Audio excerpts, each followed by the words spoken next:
I never expected that a simple haircut would change my life, but that's exactly what happened. It wasn't the haircut itself, of course. It was the hands that gave it. For years, my life had been a series of well-worn grooves, comfortable and predictable. I'd work my 9 to 5 as a web developer, come home to my quiet apartment, and spend my evenings with books and the low hum of the television. It was a life of solitude, not necessarily loneliness, but one defined by a distinct lack of surprise. The most exciting part of my month was often my trip to Rossi's barbershop. Mr. Rossi's shop was a relic, a wonderful, time-worn capsule from an era I'd only seen in movies. The scent of bay rum and talcum powder hung perpetually in the air, a fragrance of clean, old-fashioned masculinity. The chairs were heavy red leather, cracked and softened by decades of use, and the floor was a mosaic of black and white tiles.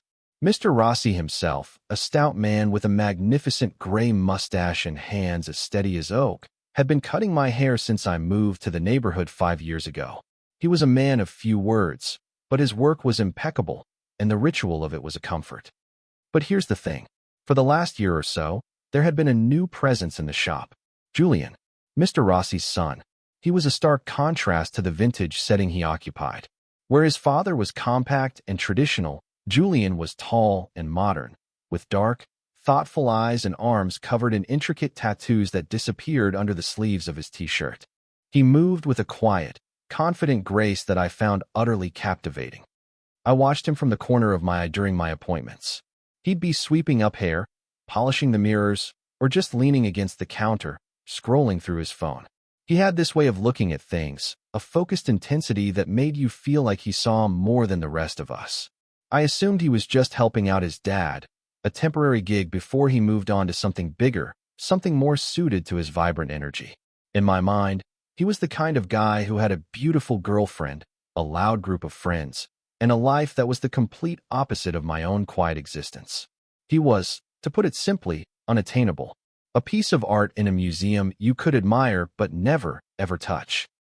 My interactions with him were minimal, bordering on non-existent. A polite nod when I came in, maybe a quiet, have a good one, when I left. I was Lucas, the regular customer who came in every third Saturday, and he was Julian, the barber's handsome son. Our orbits were separate, brushing past each other in this small, fragrant room, but never truly intersecting. I was fine with that. Or, at least, I told myself I was. It was safer to admire from a distance, to keep my daydreams locked away where they couldn't be shattered by reality. Hope is a dangerous thing when you've built a life around managing expectations, right? I'd sit in that chair, Mr. Rossi draping the cape around my shoulders, and I would catch Julian's reflection in the mirror. Sometimes he'd be sketching in a small notebook, his brow furrowed in concentration, the pencil moving with a fluid certainty that fascinated me. What did he draw? I wondered. What thoughts were going on behind those serious, dark eyes? He was a puzzle, a story I could only read the cover of. And for the longest time, I was content to just imagine the rest. I had no idea that I was about to be written into the pages myself. The disruption to my carefully ordered world came on a Tuesday. I was walking home from work when I saw a small, handwritten sign taped to the door of the barber shop. Closed until further notice, it read, "Apologies for the inconvenience." My stomach did a little flip of concern. Mr. Rossi was as reliable as the sunrise. For him to close unexpectedly meant something was wrong. I spent the evening in a low-grade state of anxiety, imagining all sorts of terrible scenarios. A few days later, the sign changed. This time, the handwriting was different. Bolder, more angular. Reopening Saturday. Dad is fine, just a sprained wrist. His clumsy son will be filling in. Please be patient with the new guy. I read the sign twice, a slow smile spreading across my face, followed immediately by a jolt of pure, unadulterated panic. His clumsy son, Julian. My next appointment was this Saturday. Let me explain the complexity of this situation. On one hand, the thought of Julian, not his father, being the one to cut my hair was thrilling. It was a break in the routine, a forced proximity I never would have engineered on my own. It meant I would have to talk to him, to sit there while his hands were in my hair. The idea sent a warmth through my chest that had nothing to do with the late afternoon sun. But on the other hand, it was terrifying. The safe distance I had maintained was about to be obliterated. What if he was a terrible barber? What if he was awkward? Or worse, what if I was awkward?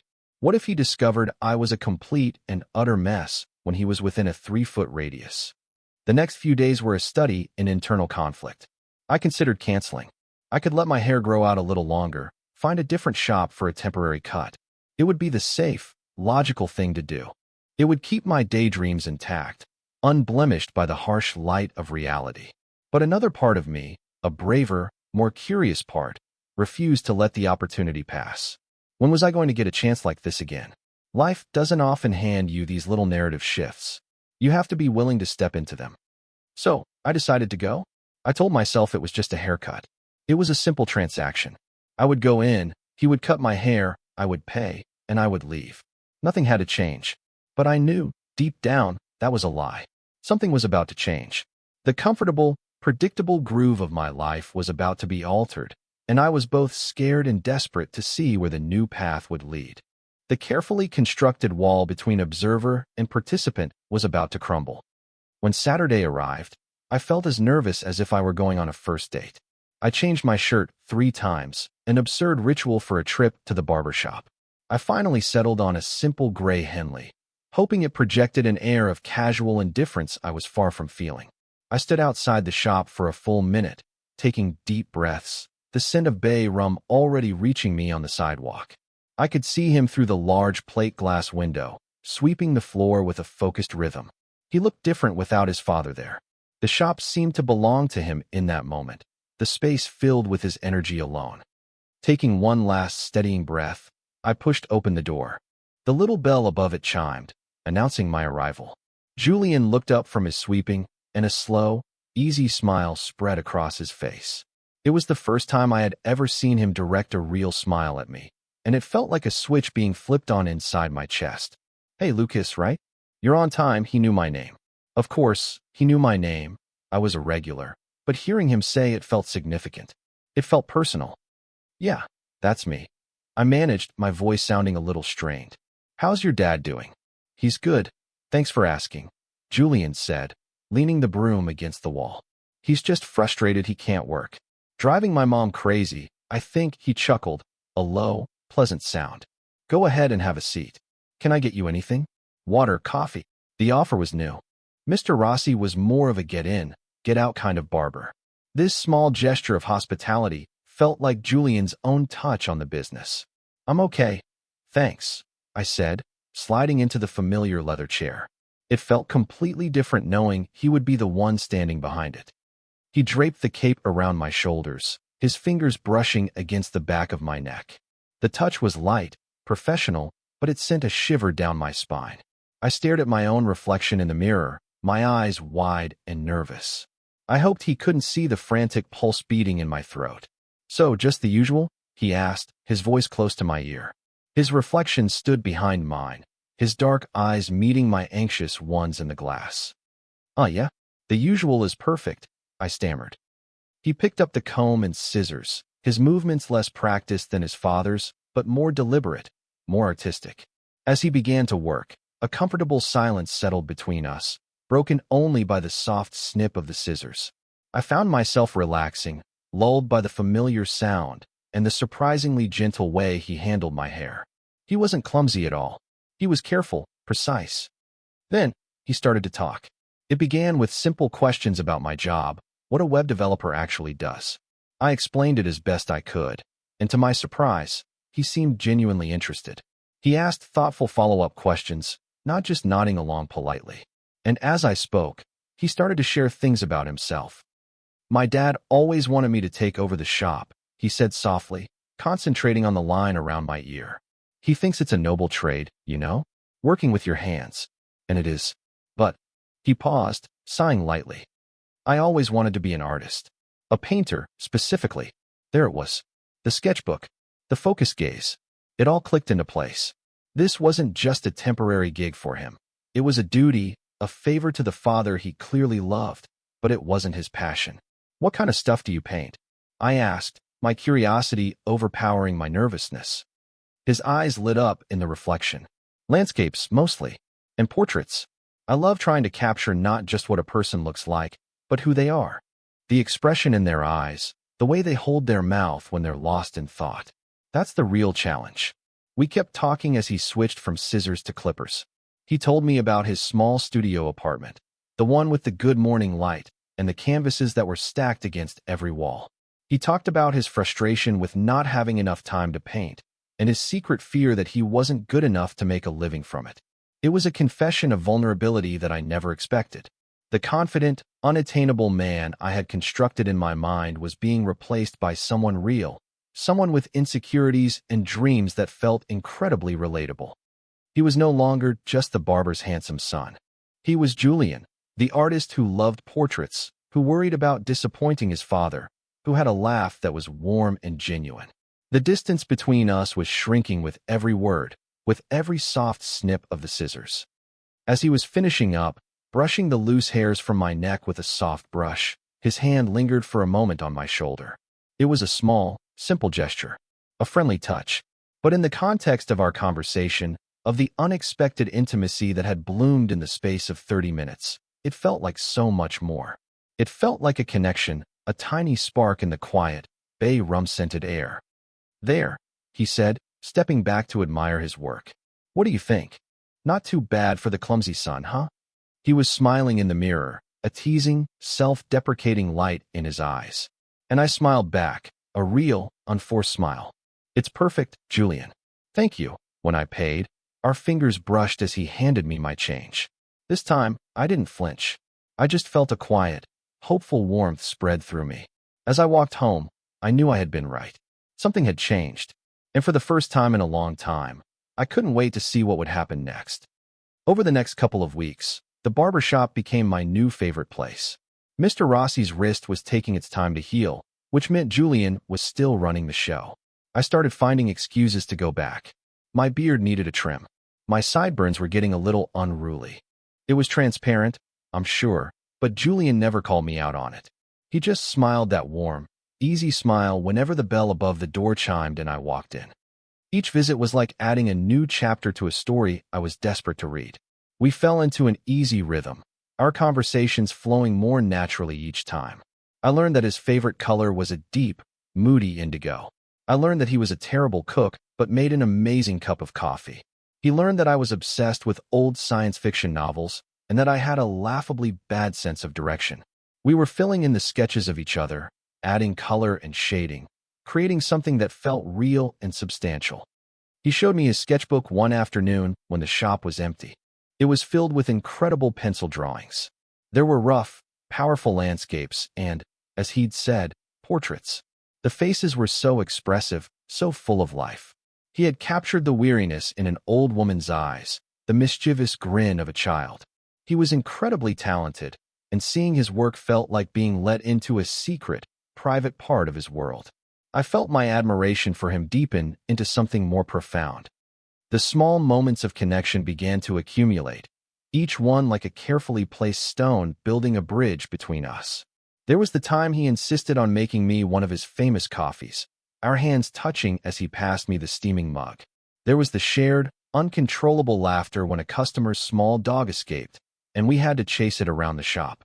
There was the afternoon he was playing a song I loved, and we both found ourselves humming along to the same melody.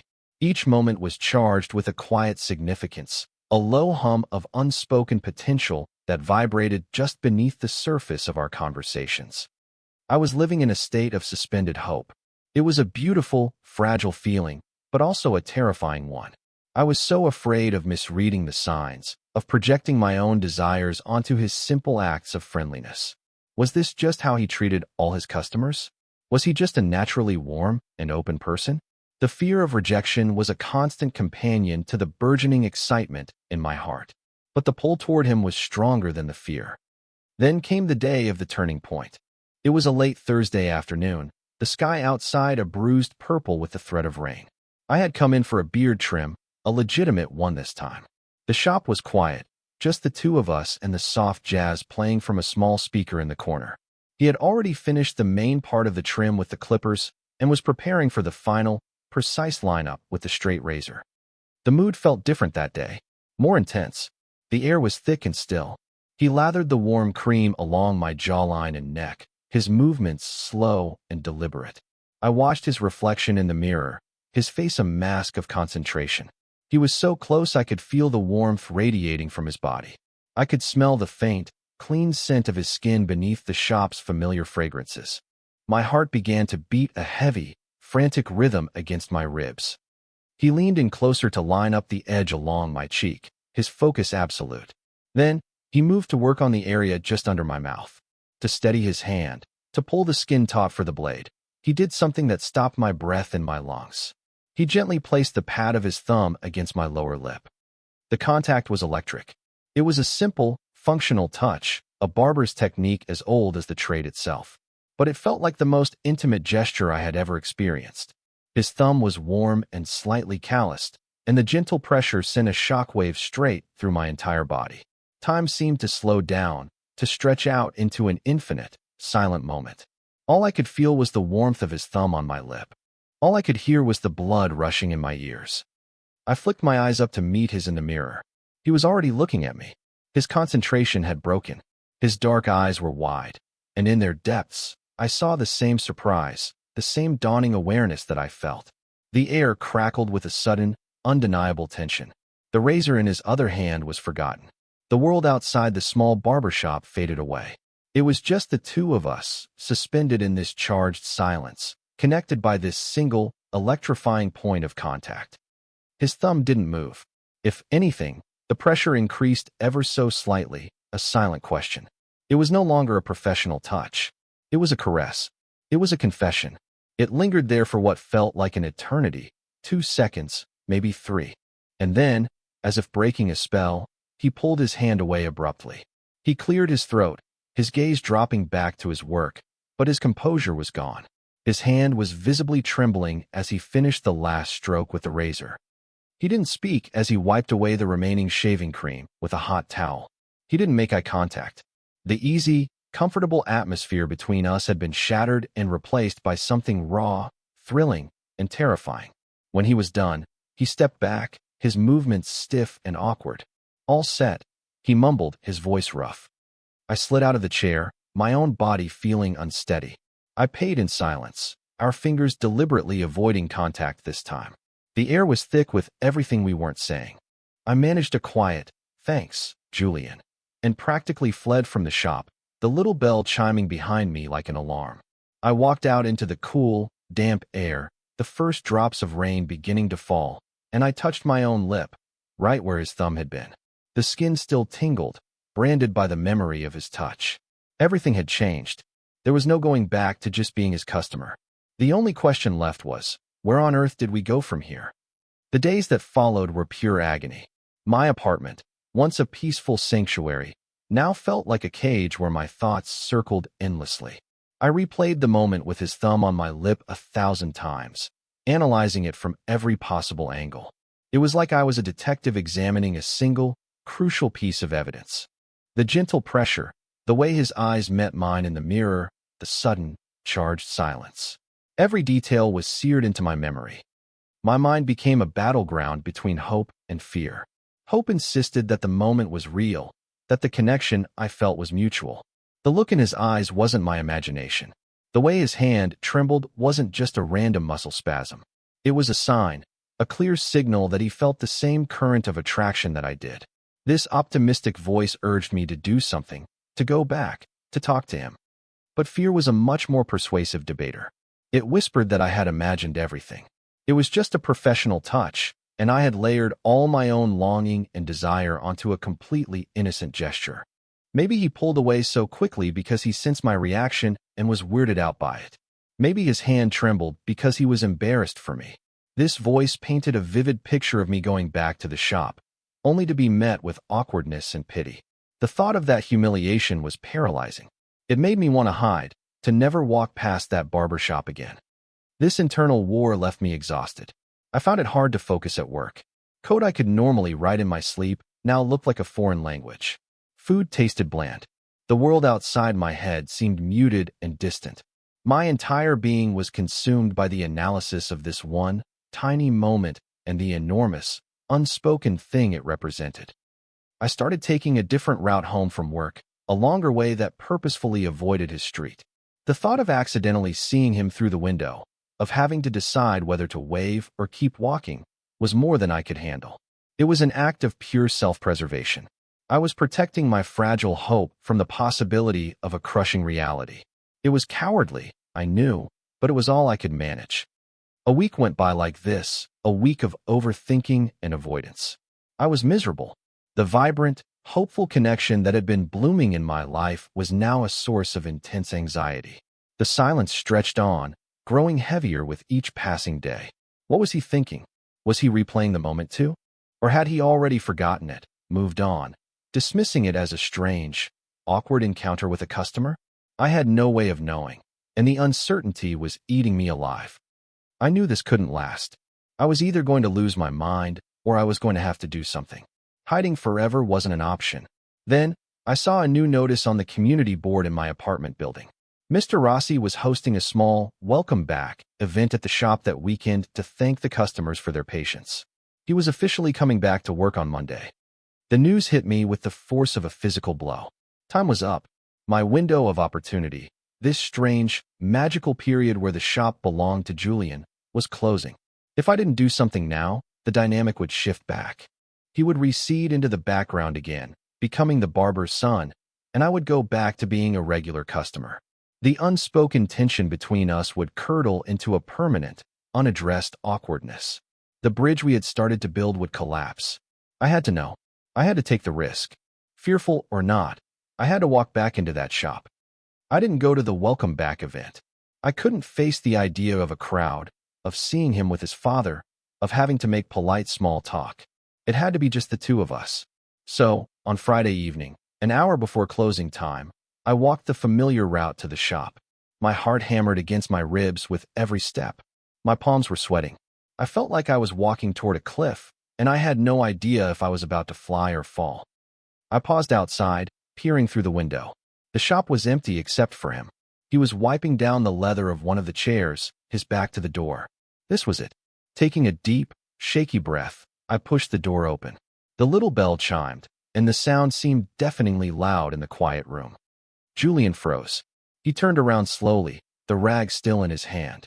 When he saw me, his expression was a mixture of surprise and something else I couldn't quite read.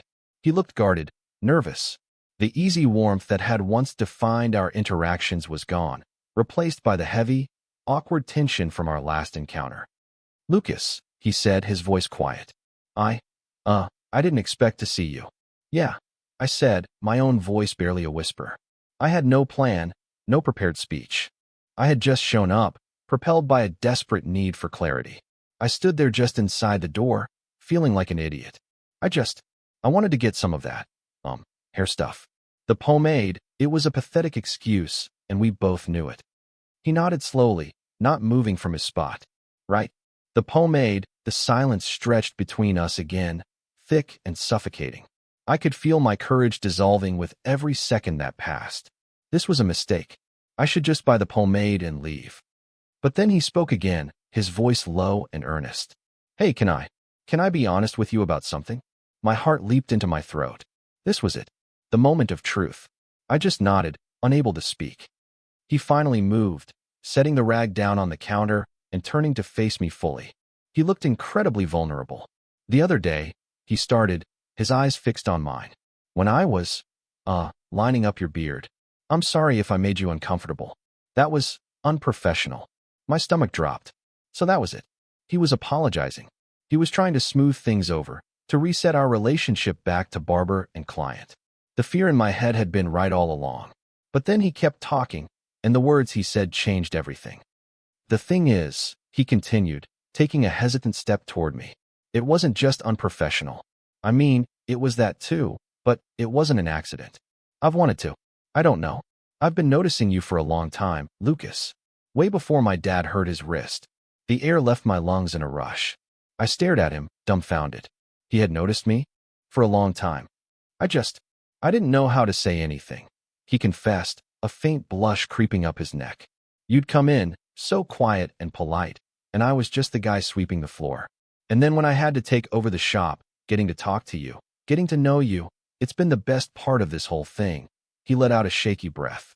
I really like you. And that moment the other day, I guess I just got lost for a second. It was stupid. I probably freaked you out and ruined everything. I finally found my voice. You didn't ruin everything, I said, the words tumbling out in a rush of relief and adrenaline. I liked it. I mean, I like you too, Julian. A lot. I thought I was imagining it all. A slow, brilliant smile broke across his face, a smile of pure, unadulterated relief. It was like watching the sun come out from behind the clouds. He closed the remaining distance between us in 2 long strides. He stopped right in front of me, his eyes searching mine. You're not imagining it, he said softly. And then, he gently reached out and cupped my jaw, his thumb coming to rest on my lower lip, right in the same spot as before. But this time, there was no mistaking the intent. It wasn't a barber's touch. It was a question, a promise, an invitation. And I answered by leaning in and closing the final inch between us. The kiss was gentle at first, tentative, a mutual exploration. It tasted of relief and weeks of unspoken longing. Then, it deepened, becoming more confident, more certain. All the anxiety, all the fear, all the overthinking of the past week melted away, replaced by the simple, undeniable reality of him. It felt like coming home to a place I hadn't known I was searching for. When we finally broke apart, we just stood there, resting our foreheads together, breathing in the shared air of the quiet, fragrant shop. The bell above the door was silent. The world was still. And for the first time, everything felt perfectly, wonderfully clear. The weeks that followed were a blur of discovery. Mr. Rossi came back to work, his wrist fully healed, and the shop returned to its normal rhythm. But for me, nothing was normal anymore. Everything was new and bright. My life, which had once felt like a quiet, solitary path, now had a second set of footprints walking alongside mine. Julian and I were careful at first, keeping things quiet out of respect for his dad and the familiar space of the shop. My appointments went back to being with Mr. Rossi, but now, there was a secret current of electricity that passed between Julian and me through stolen glances in the mirror and brief, accidental touches as he swept up around the chair. Outside the shop, we were free. We spent our evenings exploring the city, our conversations now endless and uninhibited. I saw his studio, the walls covered in his beautiful, moody paintings. He saw my apartment, the shelves overflowing with the science fiction novels I loved. He made me his terrible scrambled eggs, and I cooked him a pasta dinner that he swore was the best thing he'd ever eaten. We were learning the languages of each other's lives, the quiet dialects of our hearts. There was a gentleness to him that I had only glimpsed before. He was thoughtful and kind, with a deep well of empathy that continually surprised me. He listened with that same focused intensity he applied to his art, making me feel seen and understood in a way I never had before. The confident, slightly intimidating man I had once watched from afar was also the man who would point out constellations in the night sky and get hopelessly lost in a museum, captivated by a single brushstroke on a centuries-old canvas. One evening, a couple of months after that first kiss in the shop, we were lying on the couch in my apartment. The television was on, but we weren't watching it. He had his sketchbook open, his pencil moving quickly across the page. I was watching his face, the way his brow furrowed in concentration, the way his lips were slightly parted. He was so beautiful it sometimes made my chest ache. He glanced up and caught me staring, a slow, warm smile spreading across his face. "What?" he asked, his voice soft. "Nothing," I said, smiling back. "Just this. Us. It's good." "Yeah," he said, his eyes full of a deep, unwavering affection. "It's really good." He turned the sketchbook around to show me what he had been drawing. It was a portrait of me, but not just a simple sketch. He had captured the look in my eyes, the slight upturn of my lips. He had somehow drawn the feeling of contentment right onto the page. He had captured who I was when I was with him. Looking back, it's funny, isn't it? How life can hinge on such small moments. A sprained wrist, a handwritten sign, a necessary haircut. I never expected that walking into that old-fashioned barber shop, a place that had been a simple part of my routine, would lead me to the most important person in my life. It taught me that love doesn't always announce itself with a grand gesture. Sometimes, it arrives quietly, in the scent of bay rum and shaving cream. Sometimes, it starts with just a touch, a silent question asked by a thumb resting gently on your lip. And sometimes, if you're brave enough to answer, it changes absolutely everything.